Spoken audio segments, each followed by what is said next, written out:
अपने सांप्रदायिक बयानों को लेकर सुर्खियां बटोरने वाले उत्तर प्रदेश के मुख्यमंत्री योगी आदित्यनाथ ने बंगाल में फिर वैसा ही कुछ किया है। बंगाल के मालदा में जनसभा को संबोधित करते हुए योगी ने अपने भाषण में ऐसे ऐसे बयान दिए हैं जिन पर चुनाव आयोग को आपत्ति होनी चाहिए और उन्हें बाकायदा नोटिस जारी करनी चाहिए, लेकिन चुनाव आयोग चुपचाप है, खामोश है, केचुआ है। एक रैली में योगी ने कहा, बंगाल में ईद पर जबरदस्ती गो हत्याएं करवाई जाती हैं, गो तस्करी से भावनाओं को नुकसान पहुंचाया जाता है। योगी ने कहा, बंगाल में शक्ति की पूजा होती है लेकिन यहाँ पर दुर्गा पूजा पर पाबंदी लगाई जाती है।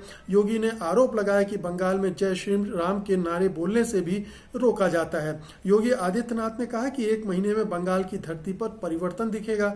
2 मई के बाद टीएमसी के गुंडे जान की भीख मांगेंगे और गली में तख्ती लटकाकर माफी मांगेंगे। ममता बनर्जी पर हमलावर योगी ने कहा कि बंगाल में लव जिहाद को अंजाम दिया जा रहा है, यहाँ की सरकार इसे रोक नहीं पा रही है। बता दें कि चुनावी रैलियों में योगी के बयान आचार संहिता का उल्लंघन करते रहे हैं, अतीत में भी, और वो सिलसिला जारी रहे हैं।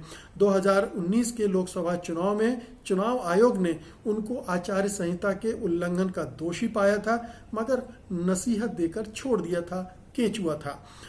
इस वक्त उन्होंने देश की सेना को मोदी की सेना कहा था।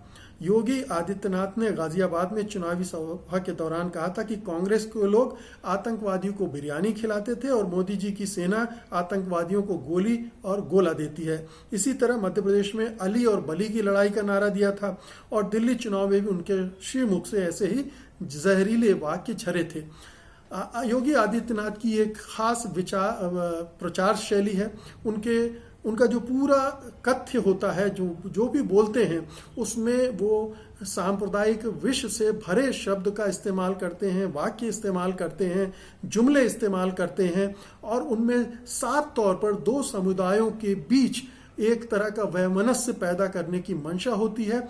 एक ध्रुवीकरण सांप्रदायिक आधार पर करने का एजेंडा होता है और उनका इस्तेमाल भी भारतीय जनता पार्टी इसी रूप में करती है। लेकिन सवाल उठता है कि हमारे देश में लोकतंत्र है, धर्मनिरपेक्षता है, चुनावों को धार्मिक आधार पर लड़ने पर रोकने पर मनाही है, एक पूरी आचार संहिता, कोड ऑफ कंडक्ट है, उसका पालन सभी दलों को करना चाहिए और चुनाव आयोग की खास जिम्मेदारी है कि वो इस पर नजर रखे। लेकिन चुनाव आयोग कठपुतली बन गया है केंद्र सरकार की, केचुए की से भी बदतर उसकी स्थिति है।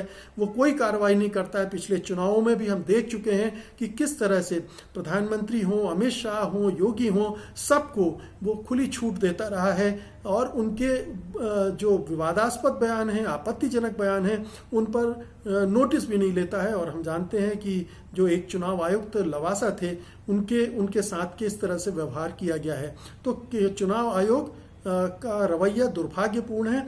अब उसे कम से कम इस पे राजनीतिक दलों को आगे आकर शिकायत करनी चाहिए और मोर्चा खोलना चाहिए, चुनाव आयोग के खिलाफ भी, योगी आदित्यनाथ के खिलाफ भी। और ये सही समय है जब चुनावों को इस विषैले विश्व वमन से बचाना चाहिए, क्योंकि अंततः पूरी राजनीति विषाक्त होगी तो पूरे समाज पर असर पड़ेगा, पूरे देश के भविष्य पर असर पड़ेगा। सत्य हिंदी का ऐप डाउनलोड करें गूगल प्ले स्टोर पर।